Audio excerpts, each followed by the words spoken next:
Welcome back, friends, to our second study along the book of Nehemiah. And what we're looking at is this question is, what do we do when things are spinning out of control? And last time we met, we talked about prayer. Number one thing to do. This week, we're going to talk about two things. One, patience, and two, planning. Those are two key items that we're going to learn about from Nehemiah today. And just looking at the first 10 verses of Nehemiah 2. So if you've got your Bibles ready, we're going to turn to the book of Nehemiah, chapter 2, verses 1 through 10. And let's learn together to see what Nehemiah is communicating. Now, when we last left off, Nehemiah was praying at the end of chapter 1, and he prayed for God's hand to be upon him as he had the opportunity to speak to the king about this situation that was on his heart. And that was around November and December. So let's dig into chapter 2. It says, in the month of Nisan, in the 20th year of King Xerxes, when wine was brought for him, I took the wine and I gave it to the king. So again, for those that maybe forgot, Nehemiah's a cupbearer to the king. He's going to taste the wine food before he gives it to the king to make sure it's safe before the king consumes it. Now, also in here, he says it's the month of Nisan. That doesn't mean much to us in our culture today, but in the culture that we're talking about here, that would have been around March, April. So it's possible 3, if not 4 months have passed since Nehemiah heard about the walls in Jerusalem being torn down. That is important, friends, because one of the things I mentioned to you right at the very start is we're going to learn a little bit about patience. Sometimes when things are spinning out of our control, we can't resolve it right away. We have to be patient and wait on God and wait on God's timing with that, even when it's something maybe we desire more. He continues here in verse 1. He says, I had not been sad in his presence before. So the king asked me, why does your face look so sad when you're not ill? This can be nothing but the sadness of the heart. So in these first couple verses, here's what we're finding out. 4 months had passed, and Nehemiah just didn't hear that and let it go. He didn't hear about the city of Jerusalem being walls torn down and the people living in disgrace. And he just said, oh, too bad. He prayed about it one time, and he kept thinking about it to the point where he's now sad. Now, here's one of the things in that culture. If you're sad in the presence of the king, you could be killed. You're not supposed to be sad in the presence of the king at all. Yet Nehemiah had been thinking about this entire time, and he is just sad. He is just worn out still from thinking of what's going on 1,000 miles away from where he's at, for people in a community that he's never visited.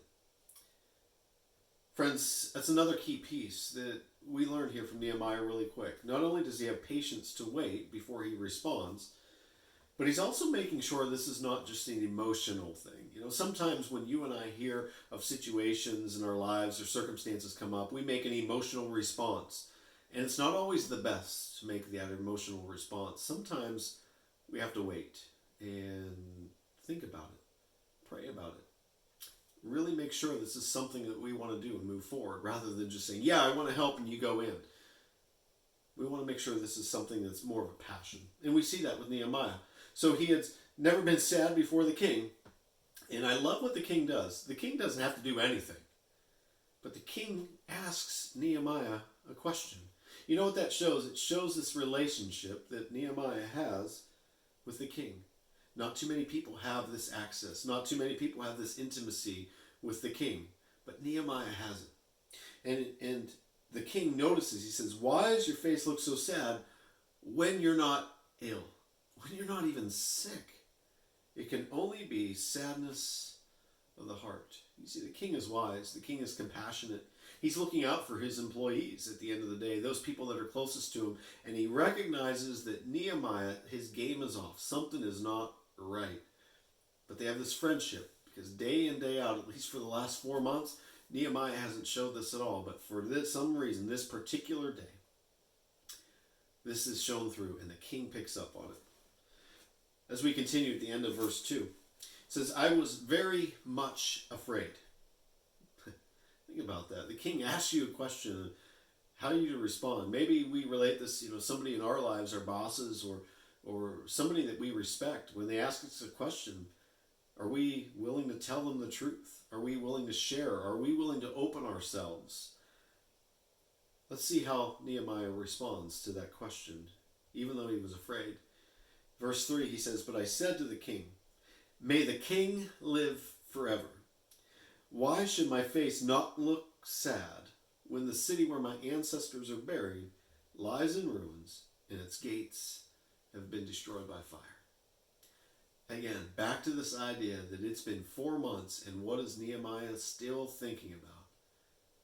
The people that are hurting, the people that are living in these ruins, that are living in disgrace, in the city that's supposed to be a city of peace and prosperity, and it's in ruins, destroyed by fire. But look how he starts off. He says, may the king live forever. That's how he responds. Whether Nehemiah was trying to stroke the ego of the king, or whether this was normal conversation, I'm not too sure, but he says, may the king live forever. Why should my face not look so sad? He's been thinking about this, and now he's letting the king in on it. He thought of these right words to say before he said them. And look how the king responds. What is it you want, in verse 4? What is it that you want, Nehemiah? Again, showing this relationship right then and there. And Nehemiah, right after that, as part of verse 4, look what he does. He says, then I prayed to the God in heaven. So imagine this. Nehemiah is before the king, and the king sees that he's sad. He asks him what's going on. Nehemiah tells him his heart's kind of broken because of his ancestors and everything going on in Jerusalem. The king says, what do you want? And Nehemiah goes, hold on, I got to go pray. That's not how it happened. But Nehemiah did pray. You see, friends, we can always say prayers, even if it's this most subtle prayer. And I think that's what Nehemiah did here. When it says that Nehemiah prayed to the God in heaven, I think what Nehemiah was doing is, as soon as the king asked that question in his mind, he thought, Lord, please give me the words to say, the words that I've been preparing, the words that are in my heart. But more importantly, Lord, give me the words to do your will. Now, did he say all those words? I don't know. That was between Nehemiah and God. But that's what we see in Nehemiah's character here going forward. You see, he always had this idea of God on his heart and on his lips. Maybe you've heard that phrase, pray without ceasing. This is kind of what that is. You're just always in this relationship with God, ready to talk to him, whether it's verbal or not. And again, this wouldn't have been verbal. This would have been something quickly because he's in the middle of a conversation. But look what he says in verse 5. He says, I answered the king, and I love this, if it pleases the king, and if your servant has found favor in his sight, then let him send me to the city in Judah where my ancestors are buried, so that I can rebuild it. Did you get that? What a powerful statement. If it pleases the king. You know, what he's doing is respecting the king's authority. He is working for the king. The king doesn't have to do anything for Nehemiah at all. And so he says, if it pleases you, if it's okay, if this meets your standards, if this is possible, here's what I'd like to do. Let me go and rebuild the city that's destroyed. Now, that got me thinking. Like, as I look at this, I'm like, wait a minute. How does Nehemiah's a cupbearer to the king? How does he know how to rebuild a city? Friends, how do we know how to get through a crisis if we've never been in it? I don't have that answer, but Nehemiah seems to think that he has an answer, which is he just didn't come up with this. He spent 4 months praying about it, 4 months being patient about it, but more importantly, 4 months being planning about it. What's going on in your world right now? What situation is just out of your control? How much time have you actually spent trying to plan through it and around it and with it and think beyond it? That's exactly what Nehemiah is doing. He's been thinking about this entire time, and when he responds to the king, he knows exactly how to respond to him. And he knows that this isn't just a feeling. This is something he wants to do. Let the king send me to the city in Judah where my ancestors are buried so that I can rebuild the city. This is no small task, friends. This is a huge task. Verse 6, then the king, with the queen sitting beside him, asked me, how long will your journey take and when will you be back? And it pleased the king to send me, so I set a time. Do you get that? How long will your journey take and when will you get back? In other words, he was giving a positive affirmation to Nehemiah, saying, yeah, when are you going to go? Funny thing is that the scriptures here don't tell us how long. He just says, so I set a time. We don't know what that is, but the history of this is Nehemiah spent about 12 years in Jerusalem, even after he built it. We'll read that a little later. But it pleased the king right then and there. And the king just basically said, hey, when will you come back? This isn't a forever thing. This is, I'll allow you to go do this and I want you to come back. But I see the passion.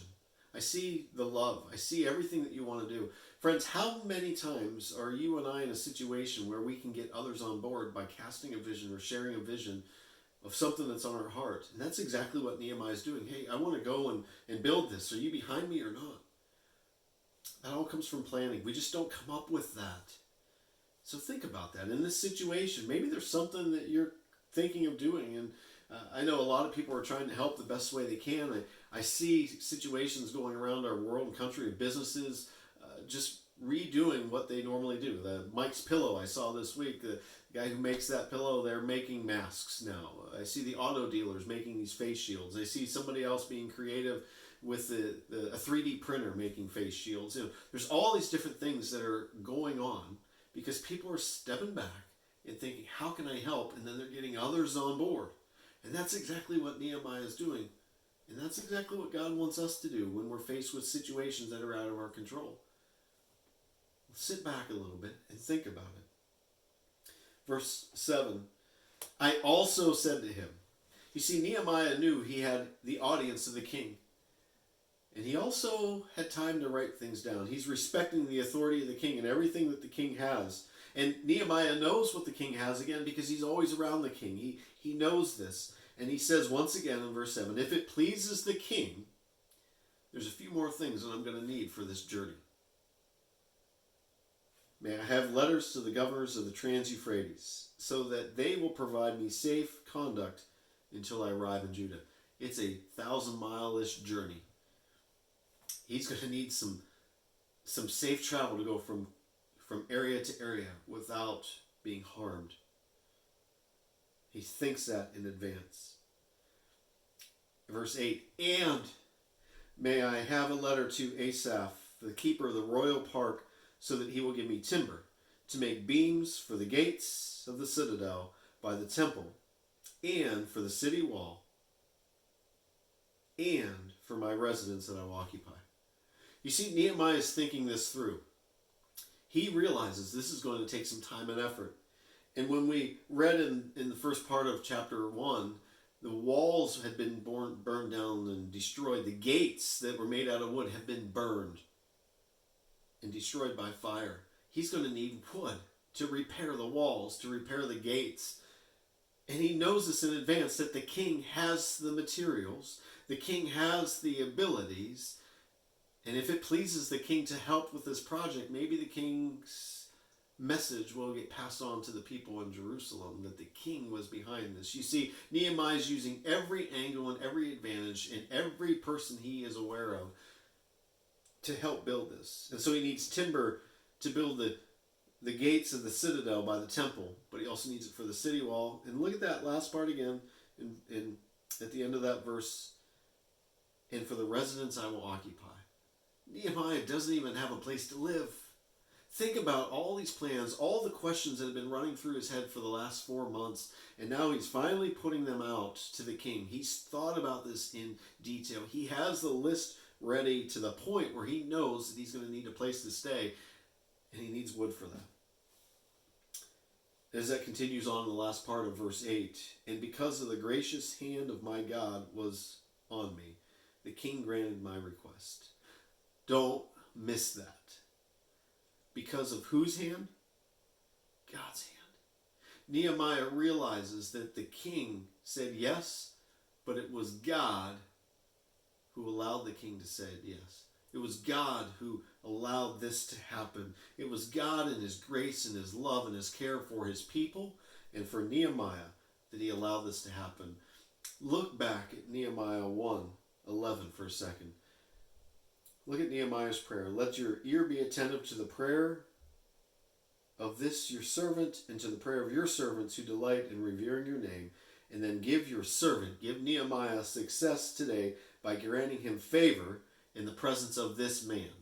Grant him favor in the presence of the king. Look what happens again at the end of verse 8. And because the gracious hand of my God was on me, the king granted my requests. Nehemiah's prayer answered 4 months later. Friends, another thing, patience is key.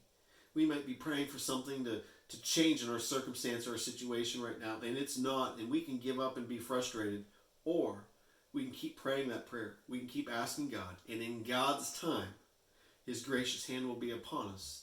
He hears it, but he will answer it in his time, not our time.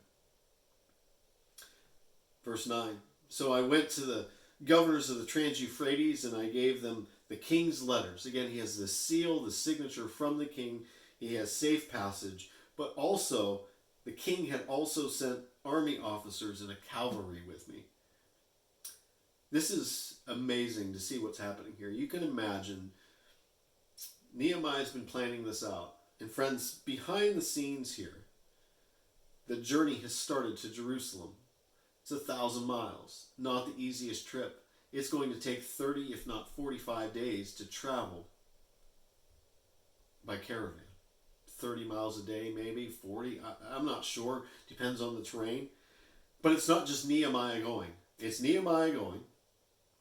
And he now has army officers and a cavalry with him.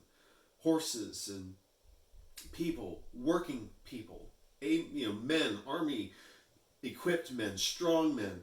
The king is equipping him to go be successful where he's at. In addition, all the materials that they need, all the timber and the beams and the bricks and everything. Also all the food that they need to last along that journey. The finances that's needed to carry on this project. And there's no mention of Nehemiah ever talking to anybody in Jerusalem to make this happen. This is everything that's on his heart, 1,000 miles away.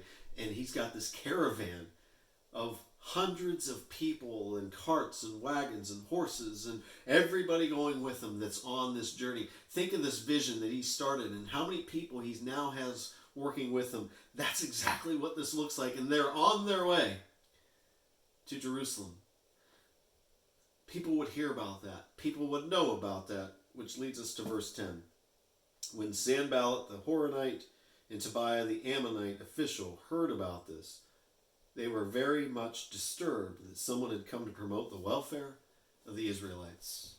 We're going to hear more about these guys, Sanballat and Tobiah, but they were kind of local governors. They were local ones in charge of the area that was in full destruction.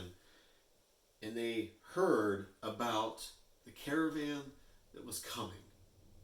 And they became disturbed that somebody was coming to help.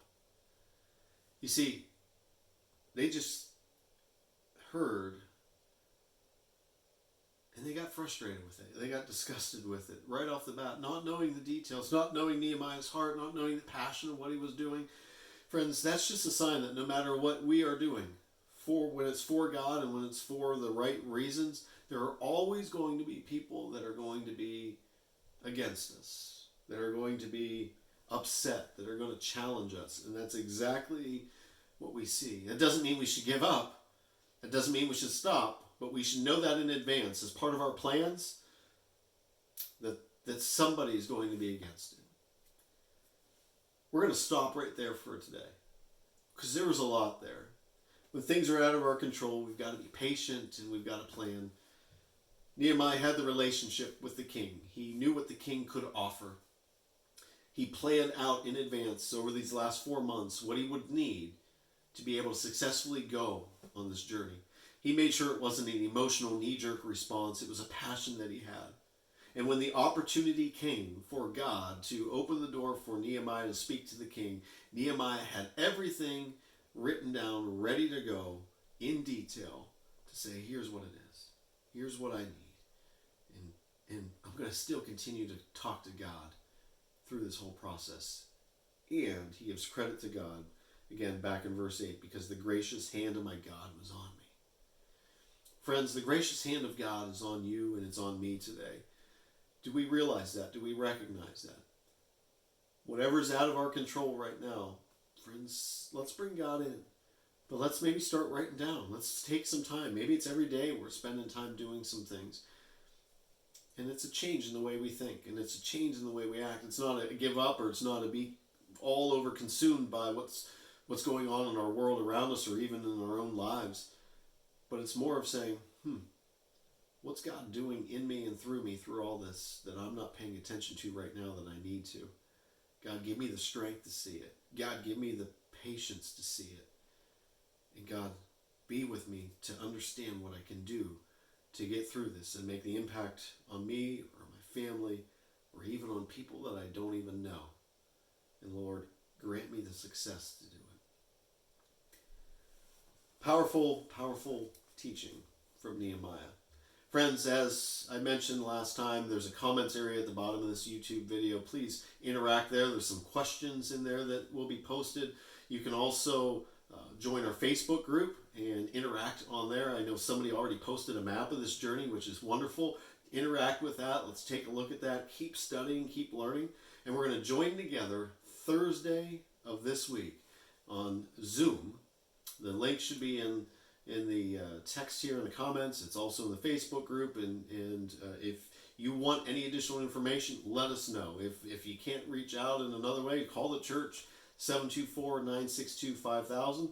But we want to spend the time needed to dig into God's Word and see how this applies to us today. I can't wait to see you on Thursday.